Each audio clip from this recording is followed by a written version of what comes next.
আইন কিন্তু কাজ করে ইকুইটি অ্যাক্টস ইন পার্সোনাম। ইকুইটির 12টা ম্যাক্সিম ছিল, ভালো করে পড়েন নাই। এই ইকুইটির 12টা ম্যাক্সিমের মধ্যে একটা ম্যাক্সিম ছিল ইকুইটি অ্যাক্টস ইন পার্সোনাম, ব্যক্তি কেন্দ্রিক কাজ করে। ইকুইটি আইন মনে করে যে সব বাংলাদেশের সব জায়গায় ইকুইটি কোর্ট আছে, কাজে ব্যক্তিকে যেখানেই পাওয়া যাবে। এক এলাকার ইকুইটি আইন লঙ্ঘন করে আর এক আদালতের এলাকায় চলে গিয়েছে, তাহলে ইকুইটি আইন মনে করে যেখানে ব্যক্তিকে পাওয়া যাবে সেই জায়গায় তার বিচার করা যেতে পারে, যে জায়গায় ঘটনা সেটার প্রয়োজন নাই। কিন্তু কমন ল কিন্তু সেটা মনে করে না। কমন ল মনে করে যে ঘটনাটা যেখানে ঘটেছে, অপরাধ যেখানে সংগঠিত হয়েছে, অন্যায় যেখানে সংগঠিত হয়েছে, দেওয়ানি কার্যবিধি, এটা একটা কমন ল। কিন্তু আপনাদের এখানে একটা বিরাট গ্যাপ আছে যে কোনটা কমন ল আর কোনটা ইকুইটি আইন, কোনটা সাধারণ আইন আর কোনটা ন্যায়পর আইন, এটা কিন্তু আপনারা ধরতে শিখেন নাই এখনো। কারণ ওই সময় ছাত্র অবস্থায় মুখস্থ করছেন না বুঝে, কিংবা যারা আপনাদের শিক্ষক ছিলেন তারা ওই চেতনাটা দিয়ে পড়ায় নাই। আপনার কামরুন্নেসা ম্যাডাম, হ্যাঁ বলেন। স্যার আপনি মনে হয় 13টা সংজ্ঞা দিচ্ছেন, আমি নোট করতেছি তো। আর কোন দুইটা দিছি বলেন? 11টার পরে আর কোন দুইটা বলেন, তাহলে আমার মনে হতে পারে। স্যার আপনি বলছেন না 18টা শিখতে হবে? হ্যাঁ, 18টার মধ্যে তো আমি 13টাই মাত্র একটা সিরিয়াল করে পাঠাইছি আপনাদের গ্রুপে পড়ানোর শুরু করার পর। বললাম স্যার 13টা পাইছি। আর দুইটা কি বলেন?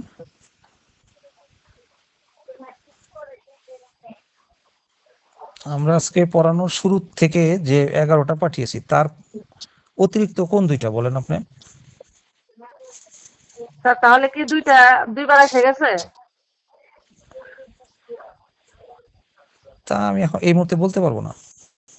আমিও বিচ্ছিন্নভাবে বিভিন্ন ক্লাসে সংজ্ঞা দিয়েছি, কিন্তু এখন তো পরীক্ষা, সারা বছর বিচ্ছিন্নভাবে পড়লেও পরীক্ষার সময় নিয়ম হলো একত্রিত করে পড়া। এই জন্য যেহেতু 28 তারিখে পরীক্ষা, এখন আপনাদের কি করতে হবে, বেশি পড়ার চেয়ে আগে এগুলিকে একত্রিত করতে হবে। 18টার সংজ্ঞা একত্রিত করতে হবে, 5টা পার্থক্য একত্রিত করতে হবে,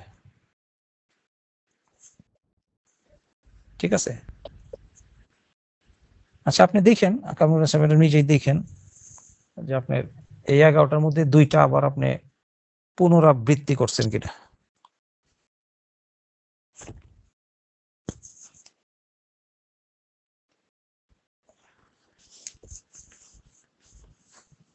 তাহলে নালিশ আর এজাহারের মধ্যে প্রথম পার্থক্য সংজ্ঞাগত, 2 নম্বর হলো কোথায় দায়ের করবেন। শারমিন আক্তার বলেন এখন, এজাহার কোথায় দায়ের করবেন?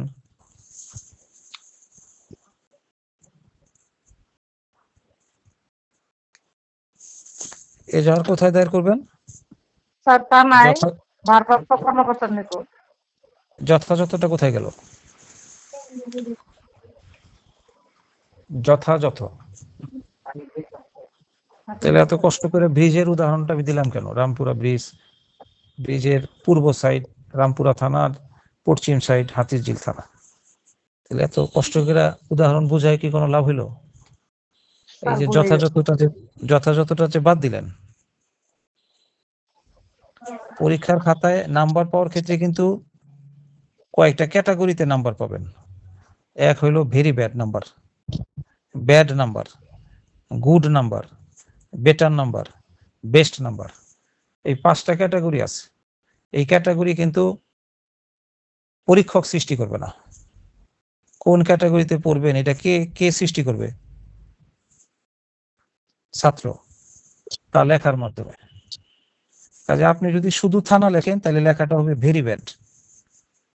শুধু থানায় করতে হবে, এটাও হবে, উত্তর হবে, কিন্তু সেটা ভেরি ব্যাড, পুয়ার মার্ক পাবেন, গরিব নাম্বার। যদি বলেন থানার ভারপ্রাপ্ত কর্মকর্তা, তাহলে মোটামুটি গুড হবে, গুড নাম্বার পাবেন। কিন্তু যথাযথ থানার ভারপ্রাপ্ত কর্মকর্তা যদি লেখেন তাইলে বেটার বা বেস্ট নাম্বার পাবেন। কারণ আমার কাছে তো বাংলাদেশের সবাই আসে না, আর সবাই আমি পড়াইও না। তাহলে রাস্তায় রাস্তায় আমার ব্যানার পাইতেন আর কি, দেয়ালে দেয়ালে স্যারের পোস্টার পাইতেন, ফেসবুকে অন্য স্যারদের মতন বিজ্ঞাপন পাইতেন, কিংবা আমি এত কথা বলতে পারি তাহলে চেহারা নিয়ে সরাসরি ইউটিউব চ্যানেল বানাই এখানেও আসতে পারতাম।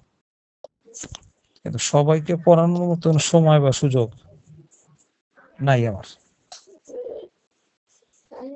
যার ফলে যাদেরকে পড়াই আমি মনে করি যে এরা বিশুদ্ধ ছাত্র হওয়ার জন্য,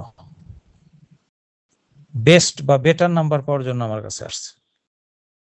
এই জন্য যথাযথ থানার ভারপ্রাপ্ত কর্মকর্তার নিকট এই কথাটা বলতে হবে। আবার ওইদিকেও তাই, নালিশ কার কাছে করবেন বলেন, এইবার যাতে আর ভুল না হয় কামরুন নাসা ম্যাডাম, নালিশ দায়ের করতে হবে কোথায়?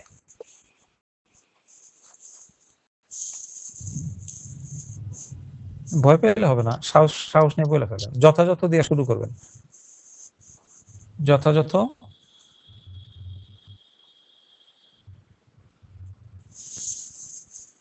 ম্যাজিস্ট্রেট আদালতে বা যথাযথ ম্যাজিস্ট্রেটের নিকট, যথাযথ আদালতের ম্যাজিস্ট্রেটের নিকট, যেভাবেই বলেন না কেন যথাযথ কথাটা থাকবে।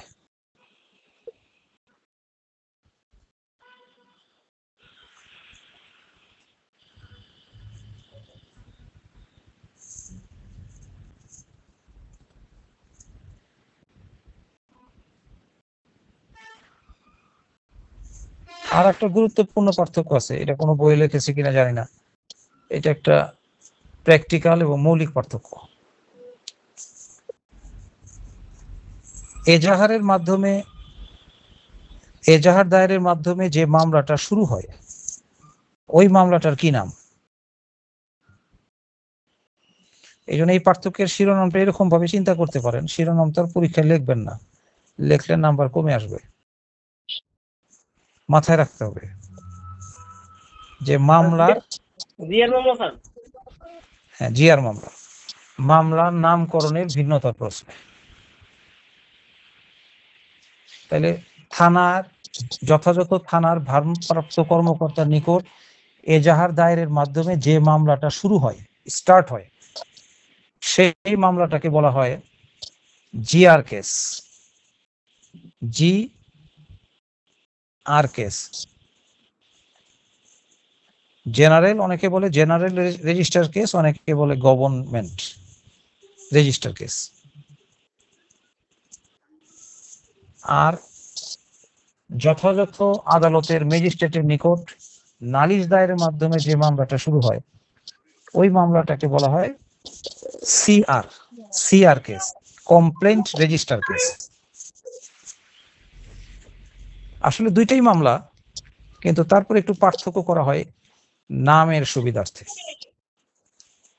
যেমন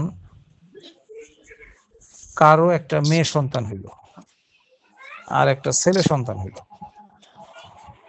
তাইলে মেয়ে সন্তানটার নাম রাখবে কি? শাবানা। আর ছেলে সন্তানটার নাম রাখবে রাজ্জাক।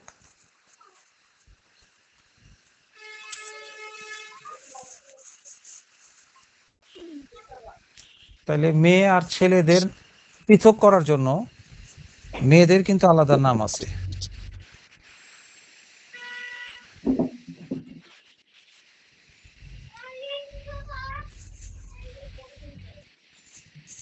জবা, জুই, এগুলো হলো মেয়েদের নাম। আর আপেল, ডালিম, এগুলো হলো ছেলেদের নাম। ফুলের নাম মেয়েদের, ফলের নাম ছেলেদের। এখন আসেন পরের আর একটা মৌলিক পার্থক্য আছে। তাইলে মামলার নামকরণের ভিন্নতার প্রশ্নে একটা পার্থক্য, যে এজাহার দায়েরের মাধ্যমে যে মামলাটা শুরু হয় ওই মামলাটাকে বলা হয় জিআর কেস, আর ওইটা হলো সিআর কেস। ফৌজদারি মামলা কয় প্রকার?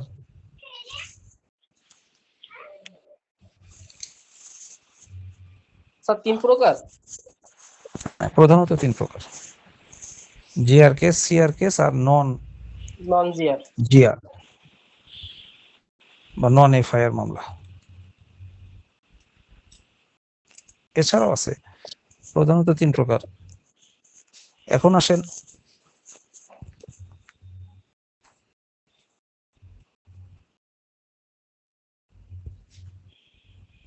আর একটা মৌলিক পার্থক্য, 5টা মৌলিক পার্থক্য অবশ্যই লিখবেন, এরপর উল্টাপাল্টা যা পারেন লিখবেন। আর একটা মৌলিক পার্থক্য হলো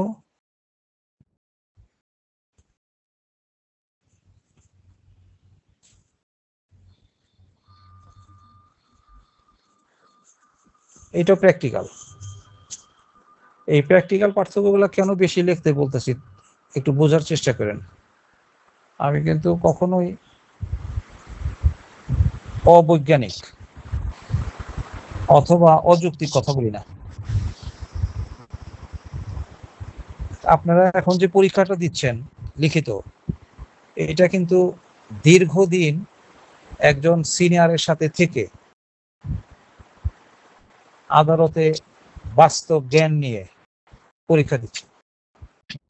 এই জন্য 1 বছর 2 বছর যদি সিরিয়াসলি একজন সিনিয়রের সাথে আপনি কোর্টে প্র্যাকটিস করেন, তাইলে একটা নালিশি মামলাও কি আপনি দেখেন নাই? একটা থানাতেও কি সিনিয়রের সাথে গিয়ে আপনি এজাহার দায়ের করে আসেন নাই? অবশ্যই আসছেন। আর যদি বলেন আমি সিনিয়রের সাথে একটা এজাহারও দায়ের করতে থানায় যাই নাই, বা একটা নালিশি মামলাতেও ম্যাজিস্ট্রেটের সামনে যাই নাই, তাইলে বার কাউন্সিল ভাইবা বোর্ড ধরে নেবে আপনি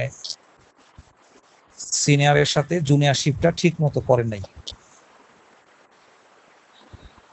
এই জন্য যদি সিরিয়াসলি আমরা থাকি তাইলে অনেক কিছু জানতে পারি, এটা বার কাউন্সিল জানে।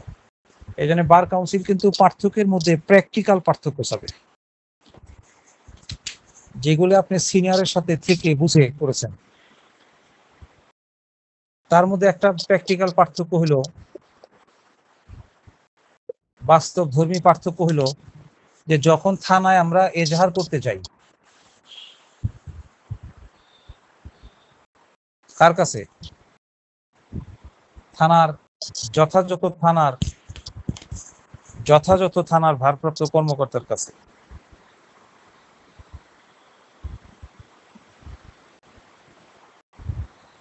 অবশ্য উনি তার রুমে বসে থাকে, আর এই এজাহার গ্রহণ করার দায়িত্ব একজন ডিউটি অফিসারকে দিয়ে রাখছে। ডিউটি অফিসার, ওই ডিউটি অফিসারের কাছেই জিডি বা এজাহার দায়ের করতে হয়। এখানে থানায় গিয়ে তল্লাশি করবেন যে ডিউটি অফিসার কে কোথায় বসে। সরাসরি ওসি কিন্তু এজাহার গ্রহণ করে না এখন, যদিও ওনার দায়িত্ব হইলেও উনি সেটা অর্পণ করে দিয়েছেন ডিউটি অফিসারের কাছে, কর্তব্যরত পুলিশের কাছে। এখন পার্থক্যটা হইল, শিরোনামটা হবে শপথ বাক্য পাঠ করানোর ক্ষেত্রে। পার্থক্য শিরোনামটা মাথায় রাখেন, প্র্যাকটিক্যাল পার্থক্য শপথ বাক্য পাঠ করানোর মাধ্যমে। শপথ বাক্য পাঠ করানোর ক্ষেত্রে পার্থক্য। শপথ বাক্য কোনটা? যাহা বলিব সত্য বলিব, এরকম আছে কিনা? মিথ্যা বলবো না, কোনো কিছু গোপন করব না, এটাকে বলা হয় শপথ বাক্য পাঠ করা। এখন প্র্যাকটিক্যাল হইল যে আপনি একটা এজাহারও যদি থানায় করতে গিয়ে থাকেন, দেখে থাকেন সিনিয়রের সাথে, তাহলে এজাহার দায়ের করা থেকে সেটা শেষ পর্যন্ত ডিউটি অফিসার তার কাছে এজাহারটা জমা দিলেন, এজাহারের কপি, উনি সিল টিল দিয়ে মামলার নাম্বার দিয়ে আপনার দিল একটা কপি। এই শেষ পর্যন্ত কিন্তু শপথ বাক্য করতে হবে না এজাহারকারীকে। তাহলে এজাহার দায়েরের ক্ষেত্রে কিন্তু এজাহারকারীকে কোনো শপথ বাক্য পাঠ করতে হয় না, কিন্তু একটা নালিশি মামলাও যদি দায়ের হইতে দেখেন ম্যাজিস্ট্রেটের নিকট, একটা মামলাতেও যদি সিনিয়রের সাথে গিয়ে থাকেন আর না একটাও যদি যান নাই এরকম বলেন, তাইলে বোঝা গেল যে আপনি আসলে কাগজে কলমে জুনিয়র, কিন্তু বাস্তবে জুনিয়র না। একটা নালিশি মামলাতেও যদি নালিশ ফাইল হইতে দেখেন, তাহলে দেখবেন সেখানে নালিশটা গ্রহণ করার আগেই এই শপথ বাক্যটা পাঠ করিয়ে নেওয়া হয়। তাইলে এখন পার্থক্যটা কি আসবে, যে এজাহারের ক্ষেত্রে এজাহারকারীকে শপথ বাক্য পাঠ করানো হয় না। এজাহারের ক্ষেত্রে এজাহারকারীকে কোনো শপথ বাক্য পাঠ করানো হয় না, কিন্তু পক্ষান্তরে যখন ম্যাজিস্ট্রেট যথাযথ ম্যাজিস্ট্রেটের নিকট নালিশ দায়ের করা হয়, তখন কিন্তু নালিশকারীকে অবশ্যই কি করানো হয়, শপথ বাক্য পাঠ করানো হয়।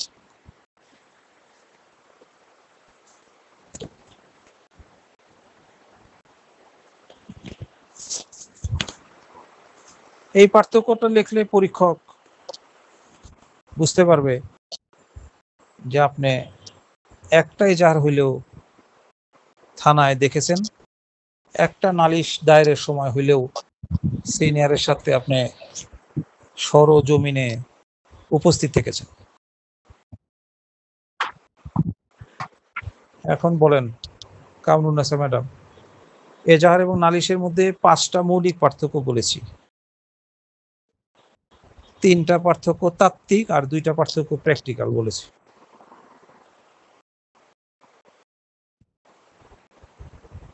বলেন সেই পার্থক্যের কেন্দ্রবিন্দুটা বলেন, যে পার্থক্যগুলা আমরা কোন বিষয়গুলিকে কেন্দ্র করে লিখব। 1 নম্বর পার্থক্য কি, কোন বিষয়টাকে কেন্দ্র করব, কেন্দ্রের বিষয়টা কি?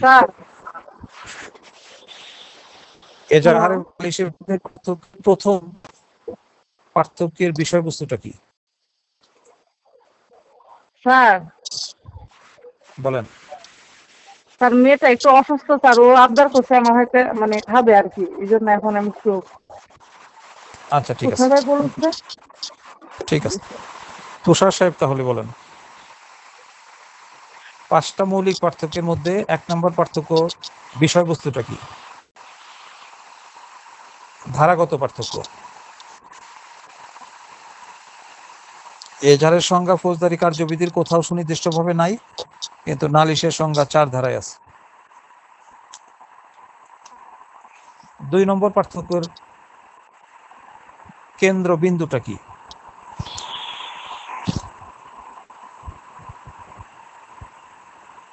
সংজ্ঞাগত নাকি?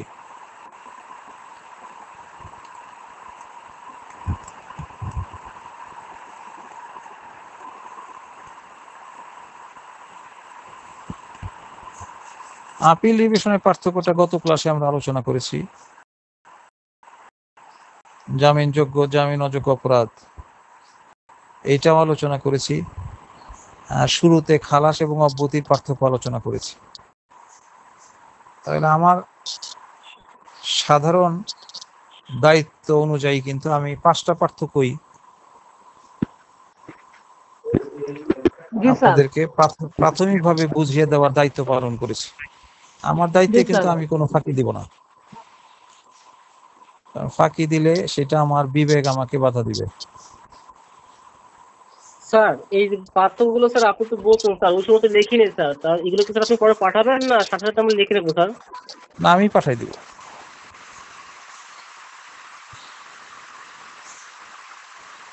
আজকে প্রথমত কমপ্লিট করার চেষ্টা করব 18টার সংজ্ঞা। স্যার আপনি দিবেন, আমরা স্যার শেষ করার দায়িত্ব আমাদের স্যার। আপনি একটু বলে ঠিক পরের আছে। দিন আমাদেরকে ধরতে পারেন স্যার, টুক করে সংজ্ঞা ওরকম।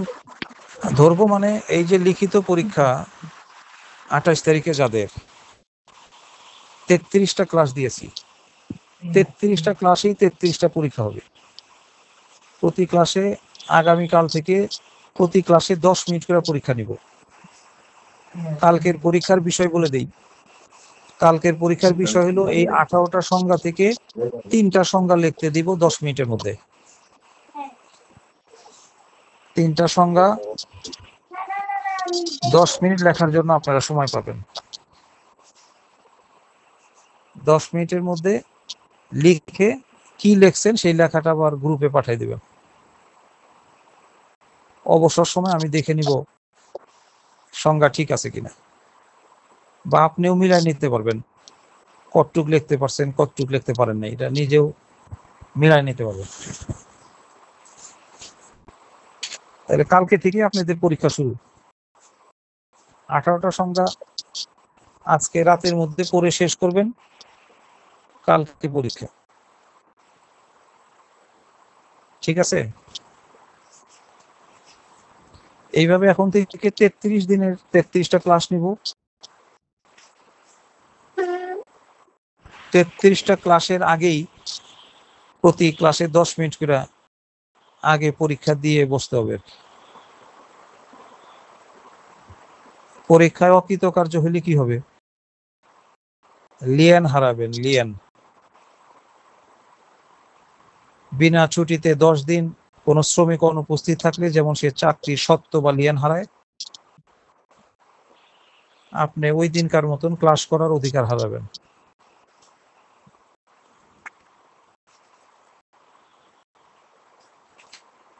কালকে যদি 3টা সংজ্ঞা লিখতে না পারেন তাহলে যে পারবেন না তার লাইন থেকে ওই দিনকার মতন বিচ্ছিন্ন করে দেওয়া হবে।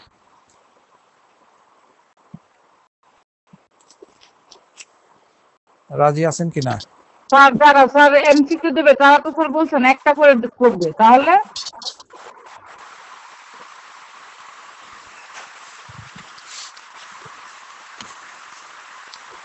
তাদের পরীক্ষা তো এখন না।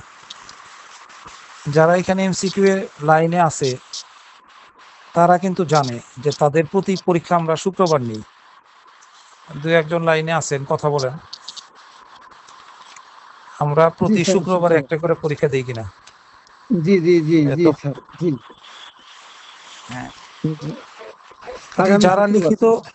যারা লিখিত পরীক্ষার্থী তারা তাদেরকে নিয়ে চিন্তা করেন। ঠিক স্যার আছে? এই গ্রুপে আর কয়জন আছে স্যার? আছে, বেশ কিছু আছে, সেটা তালিকা দিব। তালিকা দিয়ে পরীক্ষা যেদিন হবে কালকে, কালকে যারা এমসিকিউ এর পরীক্ষার্থী তাদের কালকে কোনো পরীক্ষা নাই। তাদের পরীক্ষা হলো শুক্রবার। শুক্রবার পরীক্ষায় তাদের কি প্রশ্ন করব সেই সম্পর্কে ধারণা দিয়ে দিব আর কি। আর ধারণা তারা জানেও আর কি,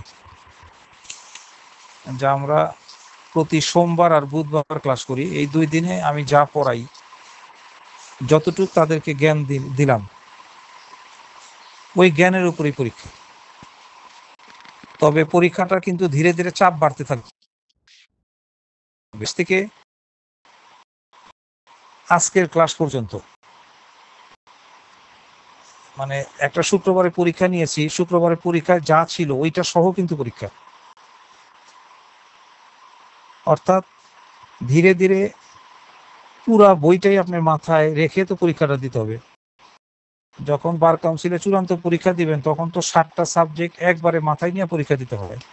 তাহলে এখন থেকে তো ধীরে ধীরে এই চাপটাকে মাথায় বাড়াইতে হবে, ধারণ ক্ষমতাটাকে বাড়াইতে হবে। এই জন্য প্রথম পরীক্ষা ছিল 2টা ক্লাসের উপরে, আর আগামী শুক্রবার যে পরীক্ষা দিবেন সেটা হবে 4টা ক্লাসের উপরে। এরপরের যে পরীক্ষা হবে সেটা হবে 6টা ক্লাসের উপরে। এরপরের যে পরীক্ষা হবে সেটা হবে 8টা ক্লাসের উপরে। এরপরের পরীক্ষা হবে 12টা ক্লাসের উপরে। কাজে কেউ কিন্তু এরকম ভাইবেন না যে আমি এই সপ্তাহের সোমবার আর আজকে বুধবার যা পড়াইলাম তার উপরে শুক্রবার পরীক্ষা, এটা না। এইটার সাথে আমার 100% এখতিয়ার আছে, ক্ষমতা আছে। প্রথম 2টা ক্লাসে যা পড়িয়েছি সেইখান থেকেও কিছু প্রশ্ন করা। আর নাইলে আপনারা কি করবেন জানেন, এই কারেন্ট এই সপ্তাহের পড়াগুলা পড়বেন আর গত সপ্তাহের পড়াগুলি ভুলতে থাকবেন। কারণ পৃথিবীতে সবচেয়ে বড় ফাঁকিবাজ হইল ছাত্ররা। ছাত্রদের চেয়ে ফাঁকিবাজ অন্য কোনো পেশার পদের লোকেরা নাই আর কি। ছাত্ররা একটু সুযোগ পাইলেই ফাঁকি দেওয়ার চেষ্টা করে। আর যারা লিখিত পরীক্ষা দিবেন তাদের হলো কালকে চাপ বাড়াই দিই আপনাদের ভালোর জন্য। আজকে সারা রাত 18টা সংজ্ঞা পড়বেন, আর কালকে সকাল থেকে 5টা পার্থক্য পড়বেন। তারপরে সন্ধ্যার পরে আমার ঘোষিত সময় অনুযায়ী পরীক্ষা দিবেন। এই পরীক্ষায় আমরা 2টা সংজ্ঞা আর 1টা পার্থক্য লিখতে দিব। সময় একটু বাড়িয়ে দিলাম, 15 মিনিট। 15 মিনিট সময়ের মধ্যে যারা 28 তারিখ লিখিত পরীক্ষা দিবেন 5টা পার্থক্যের মধ্যে যে কোনো একটা আমি লিখতে দিব। 10 মিনিট লিখবেন একটা পার্থক্য। স্যার পার্থক্য পরের দিন হয় না আর 18টা সংখ্যা তো স্যার ভালো করে পড়তে হবে স্যার, অল্প করে পড়লে তো আবার ভুলে যাব। সময় নাই তো, 28 তারিখ পরীক্ষা, চাপটা নেন। স্যার অন্য সাবজেক্টে স্যার এগুলা রিভিশন না দিলে ভুলে যায় স্যার, আর পড়তে ভালো লাগে না স্যার, চাপ হয়ে গেছে বেশি। ভালো না লাগার লাইনই তো আসছেন।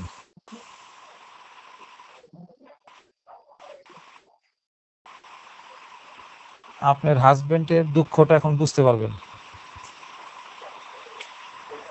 যে আপনার হাজবেন্ড কত পড়ে অ্যাডভোকেট হয়েছে, কত পড়ে তাকে এই আইন পেশাটা, কত পরিশ্রম করে তাকে আইন পেশায় থাকতে।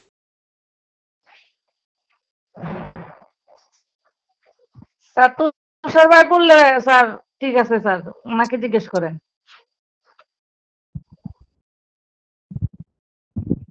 পরীক্ষা কালকে যদি বার কাউন্সিলের পরীক্ষা হইতো তাহলে কি আপনি আমার কাছে এই অজুহাত টানতে পারতেন? না স্যার, স্যার রাত্রে সজাগ থাকতে পারি না স্যার, 12টার সময় ঘুমাই গেলে স্যার সকালে ওইটা আবার। ঠিক আছে স্যার, শিখে নেবো স্যার। চেষ্টা করেন যে 18টা সংজ্ঞা আর সারাদিন আমি এই 5টার পার্থক্য ক্লিয়ার করার চেষ্টা করব। স্যার দিয়ে দেন স্যার আগে বাগেই, তাহলে শিখে ফেলবো স্যার। ঠিক আছে।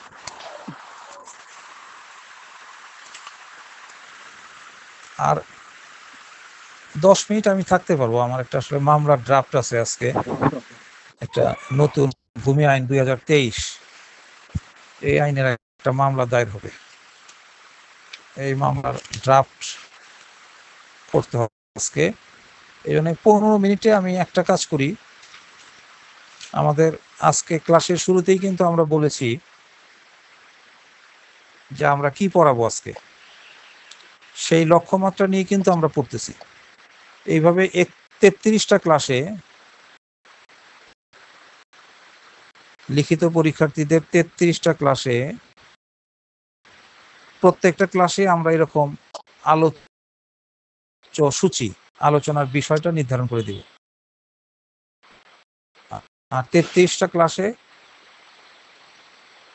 পড়া আপনারা 33 দিনে রেডি হয়ে যাবেন। 33 দিন পাবেন না, 33 দিন যেহেতু আমাদের সময় নাই, এই জন্য ঈদের ছুটিতে আমরা কয়েকটা ক্লাস সকালেও দিন, ক্লাস সকালে হবে। ঈদের আগের দিন, ঈদের পরের দিন ক্লাস হবে।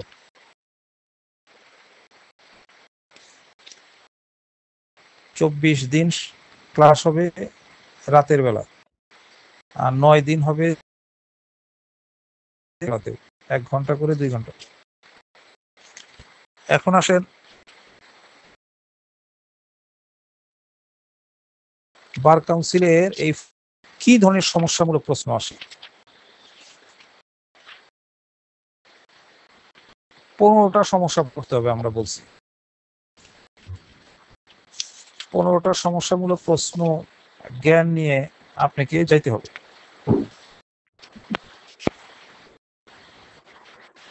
এর বাইরে প্রশ্ন আছে। স্যার ফৌজদারি কার্যবিধির জি, ফৌজদারি কার্যবিধি থেকে 15টা সমস্যামূলক প্রশ্ন আসতে পারে, সমস্যা ও সমাধান। এই জন্য লেখেন সমস্যা ও সমাধান।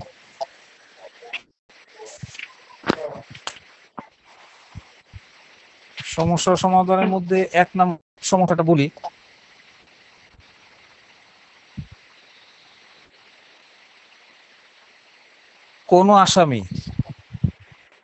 কোন আসামি যদি দাবি করেন যে সে সময় ও তারিখে হাসপাতালে চিকিৎসা ছিল এবং সে হাসপাতালে চিকিৎসা থাকা চার্জ গঠনের বিষয়ে শুনানির সময় দাখিল করে, স্যার একটু আসতে বলেন ওই স্যার, দলিলে লিখছি।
যখন নীরব থাকি মনে করবেন আপনাদের জন্য কিছু কাজ করতেছি।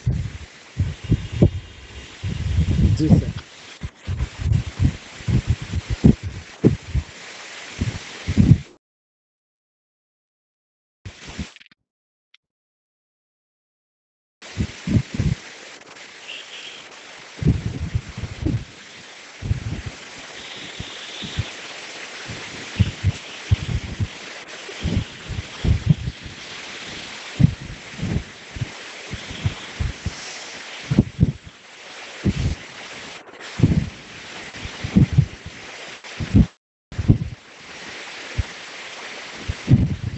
আজকে যে 3টা সমস্যা পড়াবো সেই 3টা একটু পাঠাচ্ছি আপনাদের গ্রুপে।